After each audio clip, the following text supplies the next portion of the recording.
আপকি আদালতে পাঞ্জাবের মুখ্যমন্ত্রী ভগবন্ত মানের ওপর অভিযোগ হলো যে ইনি আসলে দুমুখ। আপনি রাজনীতি নিয়ে অনেক কথা বলছিলেন। যারা পাঞ্জাবের রাজনীতিতে রয়েছেন তারা বলেন আপনি 122 জন এমএলএ, যারা মন্ত্রীরা রয়েছেন, যারা ফর্মার এমএলএরা রয়েছেন, তাদের সিকিউরিটি উজ্জ্ব করে নিয়েছেন। স্যার, সিকিউরিটি গার্ড নিয়ে ওরা তো সিকিউরিটির কাজ নেয়ই না। পাঞ্জাব পুলিশের অনেকেরই অনেক অফিসারের কাছে এখনও আছে, আমরা তার খোঁজ চালাচ্ছি। তাদের মোষের দেখাশোনা করে, তাদের বাড়ির মুরগি প্রতিপালন করে, বাড়ির সমস্ত কাজ করে, বাচ্চাদের স্কুল দিয়ে আসে। তারা সিকিউরিটি গার্ড রেখেছে কেন ভাই? এত ভয় কিসের? ওরা বলেন যে আমাদের প্রাণের ভয় তো ছেড়ে দিন, কিন্তু মান সাহেব নিজের আর নিজের পরিবারের জন্য 1000 অফিসার আর সেনা মোতায়েন করেছেন সিকিউরিটির জন্য। ওদেরকে বলুন আমাকে 1000 জনের লিস্ট পাঠিয়ে দিতে, ঠিক আছে? কোন 1000 জন? এই প্রোটোকলে কতজন থাকে আমি তো সেটাও জানি না। সবাই বলে সিদ্ধু মুসেওয়ালা খুন এই জন্য হয়েছিলেন যে ওনার সিকিউরিটি কম করে দেওয়া হয়েছিল, তারপর অ্যানাউন্সও করা হয়েছিল। যেদিন এখানে ঘটনাটা ঘটেছিল সেদিনও তার বাড়িতে 2 জন গানম্যান ছিল, ওদের সঙ্গে করে নিয়ে যাননি। ওনার কাছে নিজের তৈরি করা বুলেট প্রুফ গাড়ি ছিল, সেটাও নিয়ে যাননি। তাই কারণ শুধু এটাই নয়। হ্যাঁ, মৃত্যু অবশ্যই যারই হোক না কেন সেটা অবশ্যই দুঃখজনক। ওনার 29টা যা গ্যাংস্টার রয়েছে তারা ধরা পড়েছে, 3 জন এনকাউন্টারে মারা গেছে, 3000 পাতার যা চালান পেশ করা হয়েছে। আমরা নিজের দিক থেকে আমরা এরকম নই স্যার যে কোনো মাফিয়াকে পুষি বা কোনো গ্যাংস্টারকে পলিটিক্যাল অ্যাসাইলাম দিয়ে দেওয়া হয়, সাহায্য করা হয় রাজনৈতিকভাবে। আমরা তো পাঞ্জাবের মানুষের সঙ্গে রয়েছি। কে ছিলেন উনি? যারা ধরা পড়েছে তাদেরকে কে পুষত? ওই দ্বিতীয় পার্টির লোকেরা। কেউ ওর। এখন এই কাজটা পাঞ্জাবে বন্ধ হয়ে গেছে। সমস্ত মাফিয়া বন্ধ হয়ে গেছে। Sand mafia, land mafia, transport mafia সমস্ত বন্ধ হয়ে গেছে। এই জন্যই তো ওরা আমাকে গালাগাল দিচ্ছে। কারণ আমি তো টাকা কামাতে আসিনি স্যার। হ্যাঁ, এইটা ঠিক যে আমার সামনে কেউ যদি পাঞ্জাবের টাকা লুট করে আর আমার কাছে যদি সেই পেনটা থাকে তাহলে আমি তার হিসেব লিখতে পারি আর তার হিসেব নেওয়া হবে। আমাদের পাঞ্জাবে একটা রুল আছে, আপনি যেই এমএলএ হয়ে গেলেন তখন আপনি একটা স্যালারি পাবেন 85,000 প্লাস আরও যা ইনসেন্টিভ আছে। আপনি যদি এমএলএ না হতে পারেন তাহলে আপনি 70 থেকে 75 হাজারের পেনশন পাবেন। যদি আপনি পরের বার এমএলএ হয়ে যান তাহলে আপনি আবারও স্যালারি পাবেন। আপনি যদি 4 বার এমএলএ হন আর 5 বারের বার যদি পার্টি আপনাকে টিকিট না দেয়, আপনি হেরে গেলেন, তাহলে আপনি 4টে পেনশন পাবেন। তার মানে 70 যোগ করে 2,80,000। তার মানে যতবার আপনি এমএলএ হবেন ততবারই আপনার পেনশন বাড়তে থাকবে। কারো তো আবার হেরে যাওয়াতেও লাভ ছিল। জিতলে 85,000 পাবে, হেরে গেলে 3 লাখ। তাই আমি বললাম না, এই ব্যাপারটা তো ভালো না। আপনি 2 দিনও যদি বিধায়ক হয়ে থাকেন তাহলেও আপনি সেই একই টাকা পাবেন। তাই আমি সবার আগে বললাম একজন বিধায়ক একটা পেনশন, বাকি কোনো পেনশন তাকে দেওয়া হবে না। এমনিতেও আমি বলতে চাই যে যারা এই যে বড় বড় না জানি কি কত কি কেনে, এইটাও আমার, এটাও আমার, এটাও আমার, তাদেরকে আমি বলতে চাই যে তুমি যত খুশি জমিয়ে নাও না কেন, টাকা, হিরে, মুক্ত, কিন্তু এটা খেয়াল রেখো যে কফিনের ভেতরে পকেট থাকে না, সব কিছু এখানেই থেকে যাবে। আপনাদের সামনে আমি হলাম এক্সাম্পল। জীবনে কখনো ভাবিনি যে ছোট্ট একটা গ্রামে যেখানে মোষের লেজ ধরে ঝুলতে শিখেছি আমি, যখন পুকুরে মোষগুলো চলে যেত, তো আজও আমি সেখানে যাই। আমার মা ওখানেই থাকে গ্রামে, উনি যাওয়া আসা করেন। আর আমার মায়ের একটা কথা খুব আমার ভালো লেগেছে। কিছু টিভির লোকজন এসেছিল আমার মায়ের ইন্টারভিউ নিতে গ্রামের বাড়িতে। তো পেছনে একটা দেওয়াল দেখে ওরা বললেন যে আপনি তো এখন মুখ্যমন্ত্রীর মা, এই দেওয়ালটা দেখুন কি অবস্থা এটাকে এখন ঠিকঠাক করিয়ে নিন। তখন আমার মা বলেন খেতে একটা নতুন বাড়ি বানিয়ে নাও, ভগবান বানিয়ে নাও, কিন্তু এখানে কোনো কাজ করা যাবে না।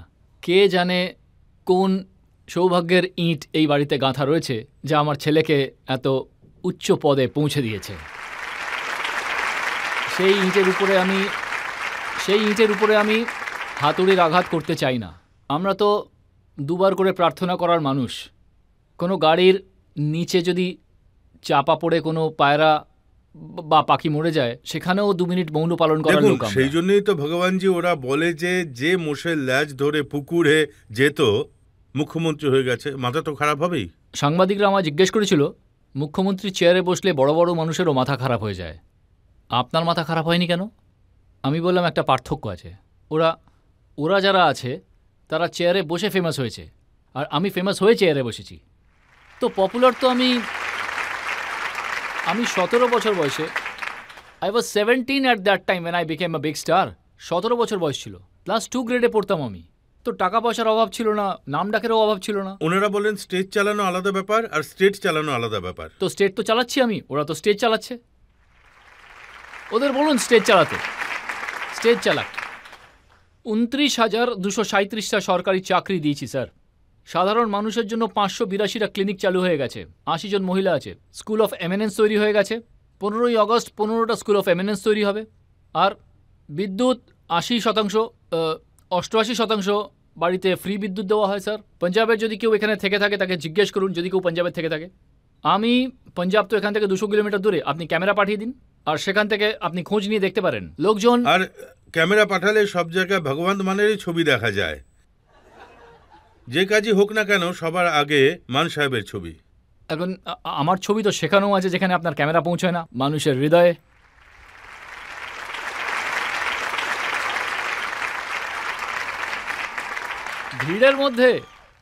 ভিড়ের মধ্যে অনেক চেহারা দেখেছি, একটা চেহারার পেছনে এত ভিড় দেখিনি স্যার। লোকে ভালোবাসে আমাকে। আজকের যুগে মানুষের এত ভালোবাসা, আমি যখনই যাই আমার পাগড়ি ফুলে ঢেকে যায়, ফুল ছুঁড়ে মারে। গাড়ি থেকে ফুল সরিয়ে বসার জন্য জায়গা তৈরি করতে হয়। যারা মায়েরা রয়েছেন তারা মাথায় হাত রেখে আশীর্বাদ করেন, ভালোবাসা জানান। বোনেরা শ্রদ্ধা জানান। তরুণ ছেলেরা এইভাবে কাঁধে হাত রেখে সেলফি তোলে। এখনকার যুগে পলিটিশিয়ানকে আমি ভাবি আমার কথা, হে গুরু, গত জন্মে আমি কি পুণ্য করেছিলাম যে এই জন্মে এত ভালোবাসা পাচ্ছি। না হলে তো অন্যান্য সব পার্টির পলিটিশিয়ানরা তো রয়েছে, তাদের সঙ্গে একবার হাত মেলানোর পরে দেখতে হয় যে আঙুলগুলো আদৌ হাতে আছে নাকি সব নিয়ে গেছে। এটাই হলো স্যার। দেখুন সেটাই তো মনে করিয়ে দিচ্ছি, যখন বাদল সাহেবের ছবি ছাপা হতো, অমরিন্দর সিং এর ছবি ছাপা হতো, আপনি বলতেন টাকাগুলো নষ্ট হচ্ছে, আপনি বলতেন কিন্তু ক্লিনিকের ওপর ভগবান মানের ছবি। স্যার প্রথম কথা এটা হলো যে কোনো ভালো কাজ হলে সেটা তো পাবলিকের কাছে পৌঁছতে হবে। প্রত্যেকের কাছে তো হোয়াটসঅ্যাপ নেই। এবার আপনাকে যদি গ্রামে কথাটা পৌঁছে দিতে হয়, গ্রামবাসীরা কোথায় যাবে? মান সাহেব, কাজ আপনি পাঞ্জাবে করছেন আর বিজ্ঞাপন ছাপা হচ্ছে গুজরাটে। গুজরাটের লোকেরাও তো দেখছে, গুজরাটের লোকেরাও তো দেখতে পাচ্ছে যে পাঞ্জাবে ভালো কাজ হচ্ছে, তারাও তো সরকারকে বলতে পারে পাঞ্জাবে এসব হচ্ছে, এখানে কেন হচ্ছে না। আমি তো এইভাবেই সবাইকে বলবো। আপনি তো সবসময় এটা বলতেন যে ব্রেন ড্রেন হচ্ছে, আমাদের তরুণরা চলে যাচ্ছে, কিন্তু এখনো সেখানে বোর্ড লাগানো আছে। হ্যাঁ ঠিক। ইউএসএ যাওয়ার জন্য এখানে যোগাযোগ করুন, কানাডা যাওয়ার জন্য এখানে যোগাযোগ করুন। একদম ঠিক কথাই বলেছেন।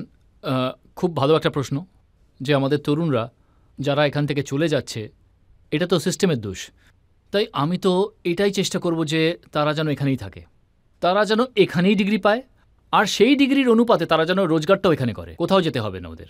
বিদেশ যাওয়াটা কোনো সহজ ব্যাপার নয় স্যার। এখন আপনি দেখছেন যে 600-700 স্টুডেন্ট যারা রয়েছে ওদের মাথায় তরোয়াল ঝুলছে ডিপোর্টের জন্য। ওদের ডিপোর্ট করবে কানাডা থেকে, কারণ ভুল কাগজপত্র দিয়ে ওদের পাঠানো হয় কানাডাতে। হ্যাঁ কানাডাতে। কেন চলে যায়? মায়ের গয়না বিক্রি করে, বাবার জমি বিক্রি করে। ওখানে সিস্টেম আছে, ওখানে ডিসিপ্লিন আছে। আমাদের এখানে আমি এটা চেষ্টা করছি এখানেই যেন সবাইকে চাকরি দেওয়া হয়। আসলে এর আগে যেটা হতো, পাঞ্জাবে যে ইন্ডাস্ট্রি ছিল সেগুলো ফেরত চলে গিয়েছিল। বলুন তো, যে ইন্ডাস্ট্রিয়ালি আসতো এখানে ফ্যাক্টরি সেট করব, আগে তাকে জিজ্ঞেস করা হতো আমার কত। মানে এমওইউ একটা ফ্যামিলির সঙ্গে করতে আসতো, এখন এমওইউ 3.5 কোটি মানুষের সঙ্গে করতে আসে। টাটা আসছে, biggest, second biggest after Jamshedpur, লুধিয়ানাতে। কত হাজার হাজার ছেলেমেয়েরা এখানে কাজ পাবে। জিএসডব্লিউ এসে গেছে, বর্ধমান আছে আমাদের কাছে, হিরো অলরেডি আমাদের কাছে আছে, আর গুগল আসছে আমাদের কাছে, ওয়ান্ডারলা আসছে। অনেক বড় বড় ইন্ডাস্ট্রি নিয়ে আসা হচ্ছে পাঞ্জাবে, তাদের ইনসেন্টিভ দেওয়া হচ্ছে যাতে পাঞ্জাব, প্রথম দিন থেকেই পাঞ্জাব তো দেশের রোল মডেল ছিল। এটা কি রোল মডেল? ড্রাগ মাফিয়ারা রয়েছে পাঞ্জাবের কোনায় কোনায়, অলিগলিতে যুব সমাজ ড্রাগস নিচ্ছে। তাহলে শুনুন, এর পেছনে অনেক বড় বড় গল্প আছে। কারণ বর্ডার স্টেট, আগে পাঞ্জাব শুধুমাত্র ট্রানজিট স্টেট ছিল ড্রাগের জন্য। ওপার থেকে ড্রাগ আসতো আর মুম্বাইতে চলে যেত। এখন সেটা যা হয়েছে সেটা কনজিউমিং স্টেট হয়ে গেছে। আমাদের যুব সমাজ অনেকটাই ড্রাগ নিয়েছে, আর এসবের কারণ হলো বেকারত্ব। যদি এরা সবাই এখানে কাজ পায় তাহলে কেউ এদিক ওদিক কাজ যাবে না। আমরা এখন খেলা চালু করেছি। আমরা এখন পাঞ্জাব পুলিশে ভর্তি হওয়ার জন্য প্রতি বছর অ্যানাউন্সমেন্ট করি যে 2200 ছেলে নেওয়া হবে, যাতে তারা তৈরি হয়, ওরা নিজেদের শরীরকে ফিট রাখতে পারে। ওদের যে সময়টা ভুল পথে চলে যাচ্ছিল সেই সময়টা ওরা অন্য কোথাও যদি লাগায় তাহলে সেটা ভালো হবে। তো এটাকে করতে হবে, ঠিক করতে হবে, আর পাঞ্জাবকে আবার পাঞ্জাব বানাতে হবে স্যার।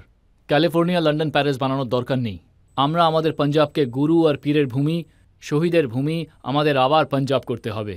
আর পাঞ্জাব হলো, কথায় আছে না, ভারত হ্যায় বাঘমুন্দ্রি উইচ নাগ পাঞ্জাব দা। যদি দেশ একটা আংটি হয়, ওতে যে পাথর বসানো আছে ওই হিরেটা, সেটা হলো পাঞ্জাব। এই পাথরের যে চমক ছিল সেটা একটু ফিকে হয়ে গিয়েছিল, সেটা আবার চকচকে করব স্যার।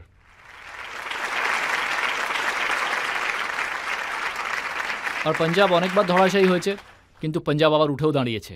তো সুজিত পাত্র সাহেবের একটা শায়রি আছে, কি হয়ে যে পতঝড় আই, তু अगली रुत विच यकीन रखी, मैं लब खिलौना के तू कलमा, तू फुलना जोगी ज़मीन रखी।